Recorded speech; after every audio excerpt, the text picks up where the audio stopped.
दोस्तों, एक तरफ मॉनसून की रफ्तार थोड़ी धीमी हुई है और दूसरी तरफ हीट वेव का प्रकोप जिन जगहों पर जारी है वहां से हीट वेव का जो प्रभाव है वो कम होने का नाम नहीं ले रहा है। अगर इस समय अलर्ट की बात करें तो अगले 24 घंटों के दौरान यानी 15 जून के दिन देश के तमाम राज्यों में हीट वेव का प्रकोप जारी रहने की आशंका बनी हुई है और इसमें शामिल है उत्तर प्रदेश के अधिकांश हिस्से, आप देख सकते हैं, जहां पर रेड अलर्ट है।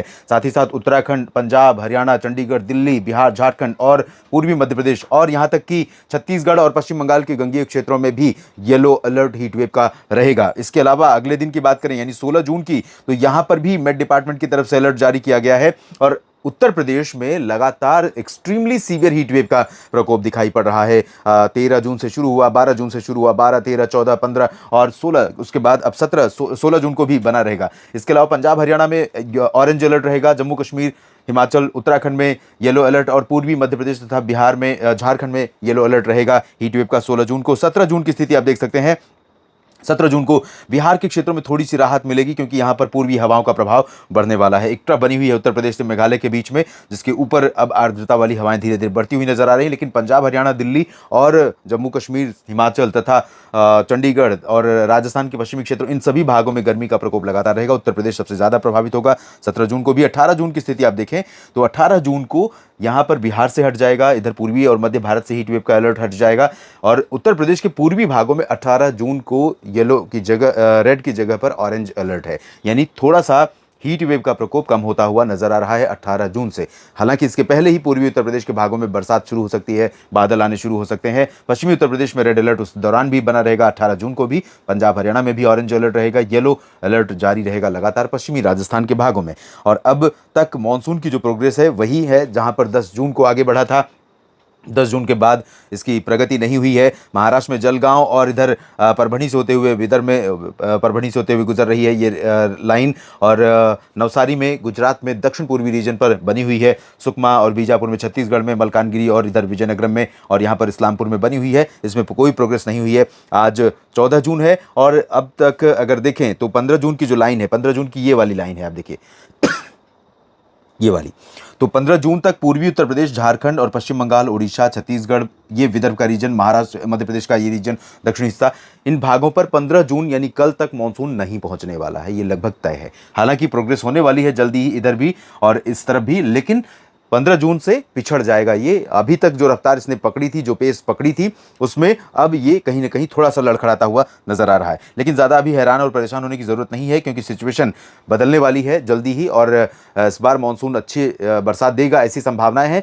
हताशा जरूर हाथ लग रही है जून के पहले पखवाड़े में, जो कि मानसून का पहला महीना है और काफी रेलेवेंट है। वैसे कई बार कहा जाता है कि कोर मंथ्स होते हैं, मानसून के मेन महीने होते हैं जुलाई और अगस्त, जिसमें बरसात बहुत मायने रखती है। लेकिन मेरा मानना है दोस्तों, सितंबर की बरसात भी बहुत मायने रखती है। जब फसलें परिपक्व होने की अवस्था की तरफ बढ़ रही होती हैं, उस दौरान जितनी सिंचाई की जरूरत है, अगर उतनी बरसात नहीं होगी तो भी फसलें कमजोर हो जाएंगी। और जिस उसी तरह से जून के महीने में होने वाली बरसात भी बहुत महत्वपूर्ण है। जहां पर मानसून पहुंचा है वहां भी और जहां नहीं पहुंचा है वहां भी आपने देखा है कि उत्तर प्रदेश हो या पंजाब, हरियाणा या फिर बिहार और मध्य प्रदेश, राजस्थान, इन तमाम जगहों पर अब तक मानसून नहीं पहुंचता है पहले पखवाड़े तक। लेकिन यहां पर भी बारिश कम हुई है, अलग अलग फैक्टरों से, अलग अलग कारण है जिसकी वजह से बरसात होती है इन भागों में मानसून के आने से पहले। तो यहां जैसे प्री मानसून में मई तक के महीने में होती है, उसी तरह से अभी भी होती है, लेकिन वो भी डेफिशिएंट है। तो कहीं ना कहीं मानसून ही नहीं कमजोर है, बल्कि अदर फैक्टर भी जो बारिश देते हैं भारत के ऊपर इस समय, वो भी कहीं ना कहीं थोड़ा सा निराश कर रहे हैं हमारे देश के लोगों को। फिलहाल पिछले 24 घंटों के बारिश के आंकड़े हैं। जलपाईगुड़ी में 173 मिलीमीटर की मूसलाधार बारिश हुई है। पेट जोरहाट में 121 और गोवा के पणजी में 112, 105 हुई है। कूच बिहार, धुबरी में 100 मिलीमीटर और रत्नागिरी में 96, डिब्रूगढ़ में 82, 70 मिलीमीटर बारिश गैंगटोक में हुई है। मुंबई के कोलाबा में हुई है 59 मिलीमीटर और हरनई में भी इतनी वर्षा रिकॉर्ड की गई है। गुलबर्गा में 46, 43 मिलीमीटर, नॉर्थ लखीमपुर, होनावर में 42 मिलीमीटर, कारवार में 39.5, 37 मिलीमीटर, शिलोंग में, महाबलेश्वर में 35 और 32 मिलीमीटर वर्षा रिकॉर्ड की गई है। चेन्नई के नोंगम्बक्कम में जबकि 25.2, गुवाहाटी में, बारापानी में 25 और 24 मिलीमीटर, नासिक सिटी में बारिश रिकॉर्ड की गई है। और गर्मी का क्या हाल रहा ये भी देख लेते हैं। आज 0.1 डिग्री सेल्सियस कल और परसों के मुकाबले कम रहा। 47 डिग्री 2 दिन लगातार प्रयागराज में रिकॉर्ड किया गया तापमान, और इस समय शिखर पर बना हुआ है 3 दिनों से लगातार। टॉप हॉटेस्ट सिटी है, हाईएस्ट टेम्परेचर यहाँ पर रिकॉर्ड किया जा रहा है प्रयागराज में 46.9 डिग्री आज पारा रहा, रोहतक में 46.5 और 46.2 रहा हमीरपुर में, गंगानगर में, राजस्थान 46.1, 45.9 रहा वाराणसी के बाबतपुर में, दिल्ली के पालम में भी 45.8 रहा। लेकिन दोस्तों दिल्ली में आज ऐसा लग रहा था जैसे आग बरस रही है, और ये दिल्ली ही नहीं, दिल्ली से लेकर जो दक्षिणी हरियाणा है, दक्षिणी पंजाब है, उत्तरी राजस्थान है और उत्तर प्रदेश वाला जो बेल्ट है पूरा बिहार तक का, इन सभी भागों में आग बरस रही है। ये सच स्थिति है। ये अगर आप बाहर निकलेंगे दोपहर के समय 2 से 12 से लेकर 4 के बीच में तो ऐसा ही महसूस होगा। डेहरी में 45.6, फुर्सतगंज में 45.6 और इतना ही तापमान रिकॉर्ड किया गया कई जगहों पर। ये हिसार, झांसी, पटियाला, आप देखिए किस तरह का तापमान है। वाराणसी में सिटी में 45.5 रहा, 45.3 रहा अंबाला में, और इतना ही तापमान रिकॉर्ड किया गया गया और लखनऊ के अमौसी में।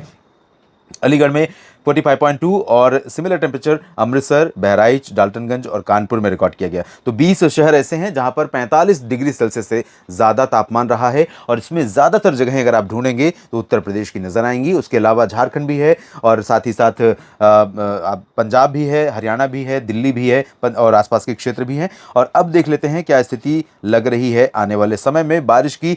तो अगर इस तस्वीर को देखें तो कल भी ये तस्वीर मैंने दिखाई थी आपको, लेकिन इस तस्वीर में थोड़ा सा कह सकता हूं मैं कि जो एक्चुअल में संभावना बन रही है, बाकी पैरामीटर्स को ध्यान में रखते हुए, मॉनसून की प्रगति को इस तरफ ध्यान में रखते हुए, उसके हिसाब से ये थोड़ा सा कम बारिश दिखा रहा है ये मॉडल ECMWF। और GFS थोड़ा सा इससे पॉजिटिव है, और GFS इसलिए पॉजिटिव है क्योंकि इस दौरान अगर मॉनसून के सीजन में देखें तो कई बार GFS के जो फोरकास्ट होते हैं, GFS का जो आकलन होता है वो ज़्यादा सटीक बैठता है। तो वजह इसकी मैं आपको बता दूं कि क्यों ये ज़्यादा दिखा रहा है, क्योंकि 17 जून से 16-17 जून से, कल 15 है, और 16-17 जून से पूर्वी हवाएं जो उत्तर प्रदेश के पश्चिमी भागों से लेकर मेघालय के बीच में ट्रफ बनी हुई है, उसके ऊपर के रीजन में नेपाल के रास्ते, बिहार के तराई वाले क्षेत्रों से, उत्तर प्रदेश के तराई वाले क्षेत्रों से यहाँ से हवाएं पूर्वी वाली चलनी शुरू हो जाएंगी। बीच में एक WD भी आने वाला है, और इसी के चलते थोड़ी सी बारिश न सिर्फ बिहार में बढ़ने वाली है अगले 2 दिनों में ही, बढ़ने वाली कहने से उचित रहेगा, शुरू होने वाली है, और उत्तर प्रदेश के उत्तर पूर्वी रीजन में भी बारिश की शुरुआत होने वाली है 3 दिनों के भीतर। और पूर्वी रीजन में जब बरसात शुरू होगी तो नमी वाली हवाएं थोड़ा सा अपना प्रभाव दिखाना शुरू करेंगी और पहुंचेंगी लखनऊ, अयोध्या और आसपास के भागों तक, झांसी, कानपुर और बहराइच तक। तो इन भागों में जल्दी ही हीट वेव का जो प्रकोप है, लेकिन अगर मैं डिपार्टमेंट के अलर्ट को देखें तो 18 जून तक 15, 16, 17, 18 अगले 4 दिनों तक उत्तर प्रदेश के लिए रेड अलर्ट इशू किया गया है, और 18 जून को पूर्वी उत्तर प्रदेश में रेड हटाकर येलो ऑरेंज अलर्ट किया गया है। तो मेट डिपार्टमेंट के अनुसार पूर्वी उत्तर प्रदेश में 18 जून से सिचुएशन बदलेगी, लेकिन मुझे लगता है 17 जून से ही सिचुएशन बदलनी शुरू हो जाएगी। वैसे कल से ही आपको कुछ और बादल दिखाई देने शुरू होंगे, आज भी बादल बने थे। आज आपने देखा कि यहाँ पर पश्चिमी पंजाब और राजस्थान के भागों पर कुछ बादल बने, और ये बादल बढ़ते हुए आगे आए दिल्ली और हरियाणा तथा राजस्थान के पूर्वी रीजन और उत्तर प्रदेश पर भी पहुंचे, और इन बादलों ने कहीं पर धूल भरी आंधी के साथ थोड़ी बहुत वर्षा या बूंदाबांदी दी भी है। जैसा कि मैंने कल आपको बताया था कि इस तरह की संभावनाएं बन सकती हैं, तो इस तरह की संभावनाएं बीच बीच में बनेगी जरूर, लेकिन अभी एक ग्रेजुअल रिलीफ की तरफ बढ़ने में हमें थोड़ा और वक्त लगेगा। इंतजार करते रहिए और पॉजिटिव सोचते रहिए, लगातार अपनी सेहत का और अपने लोगों की सेहत का ध्यान रखते रहिए इस गर्मी में, इस भीषण हीट वेव की स्थिति में। और मॉनसून का जो पहुंचने का समय है, मुझे लगता है कि 2-3 दिनों के बाद जब रफ्तार पकड़ेगा तो चीज़ें नॉर्मल होती हुई चली जाएंगी, और आने वाले समय में देश के बाकी भागों को सामान्य समय मॉनसून कवर कर लेगा। फिलहाल अगले 10 दिनों में पश्चिमी घाट, मध्य भारत और दक्षिण भारत तथा पूर्वोत्तर भारत में अच्छी बरसात होने की संभावना है। इस बुलेटिन में अभी इतना ही।